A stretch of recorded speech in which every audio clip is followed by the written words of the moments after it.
Bonjour et bienvenue sur Vinox. Aujourd'hui, nous allons aborder un sujet qui fait relever beaucoup de frontières, mais que peu osent vraiment explorer en profondeur, la retraite anticipée. Est-ce vraiment possible de prendre sa retraite avant 60 ans en France? Euh, Est-ce que c'est uniquement pour les riches ou les chanceux, ou est-ce quelque chose que n'importe quelle personne bien informée et disciplinée peut atteindre? Dans cette vidéo, je vais vous donner une analyse honnête avec des chiffres concrets, des stratégies réelles et les pièges à éviter. Commençons par définir ce qu'on entend par retraite anticipée. Dans le contexte du mouvement FIRE, qui signifie Financial Independence, Retire Early, la retraite anticipée ne signifie pas nécessairement ne plus rien faire. Cela signifie avoir suffisamment d'actifs productifs pour couvrir vos dépenses sans avoir besoin de travailler pour un employeur. Vous pouvez continuer à travailler si vous le souhaitez, mais vous n'y êtes plus obligé. C'est la liberté financière dans sa forme la plus pure. Maintenant, la grande question, combien faut-il avoir épargne pour prendre sa retraite anticipée en France? Il existe une règle simple qu'on appelle la règle des 4%. Cette règle dit que vous pouvez retirer 4% de votre portefeuille chaque année sans jamais l'épuiser, à condition que votre portefeuille soit bien investi. Donc si vous avez besoin de 30 000 euros par an pour vivre, vous devez avoir 750 000 euros investis.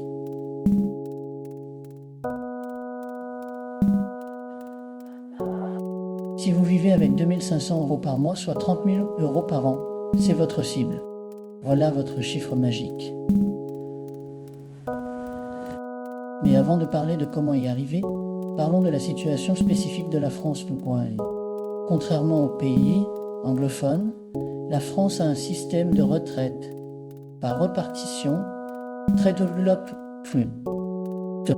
Vous cotisez tout au long de votre vie active et vous recevez ensuite une pension proportionnelle à votre carrière. Si vous partez en retraite anticipée, disons à 50 ans, vous aurez moins de trimestres cotisés et votre future pension d'État sera réduite. Mais voilà la bonne nouvelle. Si vous avez suffisamment d'actifs pour ne pas dépendre de cette pension, cela ne pose pas de problème majeur. Vous la percevrez quand même à l'âge légal, simplement elle sera moins élevée. Il y a aussi la question des cotisations sociales et de la couverture santé primaire. En France, si vous n'exercez plus d'activité professionnelle, vous n'êtes plus automatiquement couvert par la Sécu au même titre. Il faut donc prévoir soit de continuer une activité minime pour maintenir vos droits, soit de souscrire à une complémentaire santé. Fille, ce sont des détails importants que beaucoup de tutoriels sur le FIRE ignorent parce qu'ils sont écrits pour un contexte américain. En France, la stratégie doit être adaptée. Maintenant, parlons des outils concrets pour construire votre patrimoine en vue d'une retraite anticipée. Le premier et le plus puissant en France est l'assurance vie. L'assurance vie n'est pas vraiment une assurance dans le sens traditionnel. C'est plutôt une enveloppe d'investissement avec des avantages fiscaux énormes.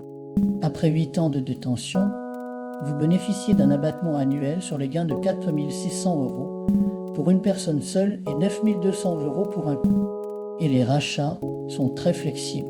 Vous pouvez investir en fonds euros pour la sécurité ou en unité de compte qui inclut des ETF pour la performance. Pour une stratégie FIRE, l'assurance vie est incontournable. Le deuxième outil majeur est le plan d'épargne en action, le PEA. Le PEA vous permet d'investir jusqu'à 150 000 euros en actions européennes. Point. Après 5 ans, les gains sont exonérés d'impôts sur le revenu et seuls les prélèvements sociaux de 17,2% s'appliquent. Pour une personne qui vise l'indépendance financière, un PEA, plein investi dans des ETF actions mondiales, peut produire des rendements très intéressants. En investissant 150 000 euros dans un ETF World avec 7% de rendement annuel moyen, au bout de 15 ans, vous avez environ 430 000 euros. C'est une belle base. Le troisième outil est l'immobilier locatif. Beaucoup de Français qui ont atteint l'indépendance financière l'ont fait en grande partie grâce à l'immobilier. L'avantage de l'immobilier est le levier financier. Vous pouvez emprunter pour investir, ce qui amplifie vos rendements. Si vous achetez un appartement à 100 000 euros avec 20 000 d'apport et que vous le louez, votre rendement sur les capitaux propres peut être de 10 à 20% par an si les chiffres sont bien calculés. L'immobilier produit des revenus passifs réguliers sous forme de loyer et la valeur du bien peut augmenter dans le temps. Les régimes fiscaux comme le LMNP permettent même d'amortir le bien et de réduire considérablement votre imposition sur les loyers. Quel est le profil type d'une personne qui réussit la retraite anticipée en France? C'est généralement quelqu'un qui commence à épargner et investir tôt, idéalement avant 35 ans. Quelqu'un qui a un taux d'épargne élève au minimum 40 à 50% de ses revenus. Quelqu'un qui évite la consommation inutile et qui sait vraiment pose la question: de quoi ai-je vraiment besoin pour être heureux? Ce n'est pas une question de sacrifice, mais de choix conscient. Laissez-moi vous donner un exemple concret. Prenons Julien, 30 ans, qui gagne 4 000 euros net par mois. Il vit avec 2 000 euros et investit 2 000. Il place 1 000 euros par mois en ETF World via son PA, 1 000 euros en assurance vie en limite de compte. Avec un rendement moyen de 7%, dans 17 ans, il aura environ 500 000 euros dans ces deux enveloppes.